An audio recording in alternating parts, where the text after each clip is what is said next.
குருவே சரணம். நம்ம வாழ்க்கையில் மாதா பிதா குரு தெய்வம் அப்படிங்கிற ஒரு மிக சிறப்பான வாக்கியத்தை நம்ம பல இடங்களில் கேட்டிருப்போம். முக்கியமாக நம்ம ஸ்கூல்ஸில் கேட்டிருப்போம். அதோட அர்த்தம் என்னவாக இருக்கும் அப்படின்னு சொல்லி நம்ம யாராவது யோசிச்சிருக்கோமா?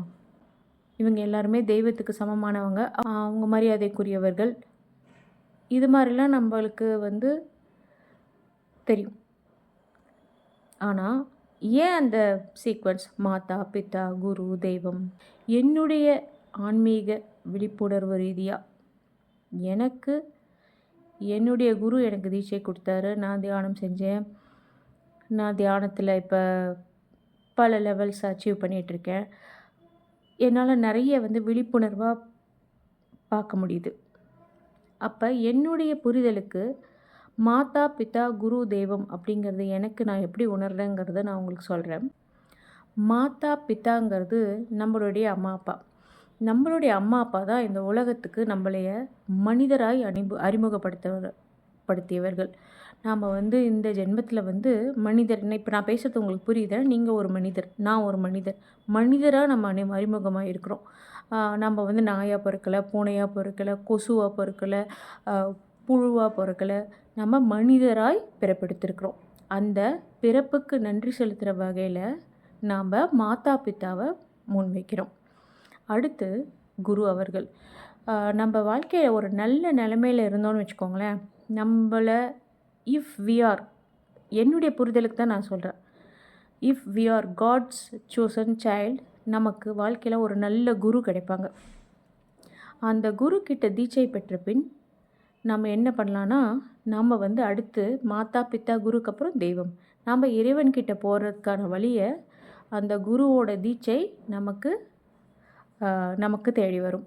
நம்ம எல்லாத்துக்குமே ஜென்ரலாக தெரியும், நம்ம அம்மா அப்பாவெல்லாம் நம்ம மதிக்கணும், ரெஸ்பெக்ட் பண்ணணும், அவங்களாம் மரியாதைக்குரியவர்கள்.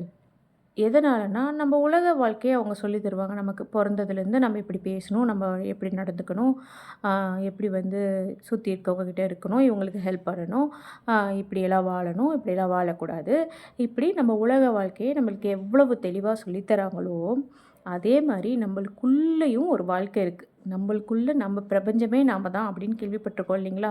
அந்த கடவுளே நாம் தான், உள்கடந்து போகிறது தான் கடவுள் அப்படிங்கிறதெல்லாம் கேள்விப்பட்டிருக்கோம் இல்லைங்களா? அதை நமக்கு சொல்லித்தரவர் ஒரு நல்ல குருஜியாக தான் இருக்கும்.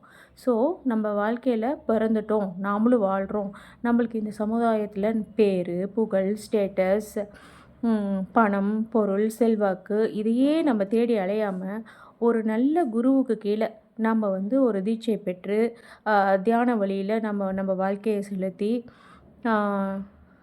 தியானமே உருவாய் வாழ்கிறப்ப அந்த குரு நமக்கு என்ன சொல்லி தருவாங்கன்னா, நம்மளை இறைவனாகவே மாற்றிடுவாங்க. ஆனால் ஜஸ்ட் ஒரு குரு இருக்கிறாங்கன்னா அந்த குருவோட சொற்பொழிவை கேட்குறதும் அந்த குருவோட சிந்தனையில் இருக்கிறதும் மட்டும் வாழ்க்கை கிடையாது. அதை நம்ம வாழ்க்கையவே மாற்றி நம்ம அதுவாகவே மாறி வாழணும். தியானம் பண்ணணும் அன்றாடம். நம்ம சிந்தனைகள், செயல்பாடுகள் இதெல்லாம் நல்லா இருக்கும். நல்ல சொற்களை பேசணும். இது எல்லா விதத்துலையும் நம்ம மாறிக்க ரெடியாக இருக்கிறப்ப அதுக்கு என்ன அர்த்தம்? உள்நோக்கி பார்க்கும்போது அது என்ன அர்த்தம் ஆகுதுன்னா, கடவுளே நான் உங்ககிட்ட வரத்துக்கு ரெடியாக இருக்கேன் அப்படிங்கிற மாதிரி அர்த்தமாகுதுங்க. அதனால் இது என்ன உருட்டா? நான் என்ன கடவுள்கிட்ட போகணுமா? அப்போ நான் என்ன செத்து போயிடுமா? அப்படி கிடையாது. ஒரு குருக்கிட்ட நம்ம தீட்சை பெற்று அந்த குருவின் உபதேசப்படி நம்ம வாழ்கிறப்ப நமக்குள்ளே உண்மையிலே ஆக போகிறது என்னென்னா, நம்மளுடைய ஈகோ, நம்ம கோபம், பொறாமை, ஸ்டேட்டஸ், அதனால் நம்மளுக்கு ஏற்படுற வலிகள், வேதனைகள், இவங்க இப்படியா அவங்க அப்படியான்னு மற்றவங்களை நம்ம ஜட்ஜ் பண்ணுற விதம், இது எல்லாமே டோட்டலாக மாறும். நம்மளுக்குள்ளே இருக்க இறைத்தன்மை நம்மளை விழிப்புணர்வாக நம்மளுக்கு நல்ல நல்ல ஐடியாஸ் நம்மளுக்குள்ளே, இப்போ நம்ம ஒரு பிஸ்னஸ் பண்ணுறோன்னா அடுத்து ஒரு நல்ல ஐடியாஸ் அது உருவாக்கி கொடுக்கும். நம்ம ஒரு ஹவுஸ் ஒய்ஃப்னால் அந்த வீட்டுக்கே நம்ம ஒரு சக்திமயமாக எப்படி செயல்படுறது, அந்த குழந்தைக்கும் சரி, அந்த புருஷனுக்கும் சரி, அந்த வீட்டில் உள்ள மனிதர்களுக்கும் சரி எப்படி சக்திமயமாக செயல்பட முடியும், இது எல்லாத்தையுமே ஒரு நல்ல குருவின் கீழே இருக்கிறவங்க உணர்வாங்க. அதை தன் வாழ்க்கையாகவே வாழ்வாங்க. நம்ம குருவோட தீட்சையை ஒழுங்காக கடைப்பிடிக்கிறப்ப நாம் வந்து அந்த இறைத்தன்மையிலேயே இருந்துகிட்ருக்கப்ப நம்ம கடமையை பொறுப்பாக செய்வோம், அன்போடு இருப்போம், சிரிச்ச முகத்தோடு இருப்போம். நம்ம வந்து ஒரு பவர்ஃபுல் ஹியூமன் பீயிங், நம்ம ஒரு பவர்ஃபுல் லிவிங் பீயிங்காக இருப்போம். அப்போ நமக்குள்ளே இருக்க இறைத்தன்மை மலர மலர நாம் வந்து ஒரு சாதனைக்குரிய மனிதர்களாக வந்து இந்த வாழ்க்கை வாழ ஆரம்பிப்போம். நம்ம குழந்தைகளுக்கு நம்ம ஒரு மிக சிறந்த உதாரணமாக நம்ம வாழுவோம். ஸோ நமக்குள்ள மாதா பிதா வந்து நம்மளை வந்து ஒரு மனிதராய் பிறப்பெடுக்க வந்து உதவி செஞ்சுருக்காங்க. நம்மளுக்குள்ள ஒரு பியூர் சோல் இருக்குது. அந்த பியூர் சோல் எங்கே போய் அடையணும்னா இறைவனை தான் போய் அடையணும்.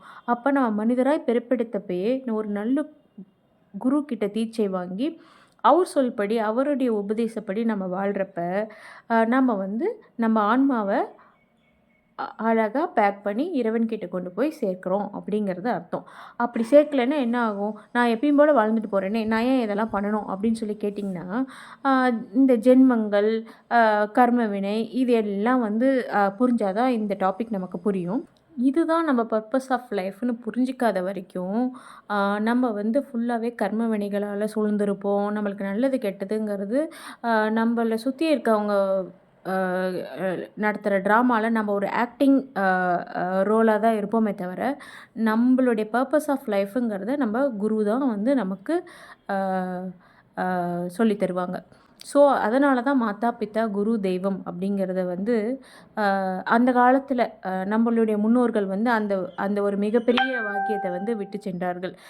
நிறைய விஷயம் வந்து இதே மாதிரி நம்ம முன்னோர்கள் நம்மளுக்காக விட்டு சென்றிருக்காள். எண்ணம் போல் வாழ்க்கை அப்படிங்கிறத வந்து நிறைய பேர் பேசுகிறோம் இப்போ அதை பற்றி.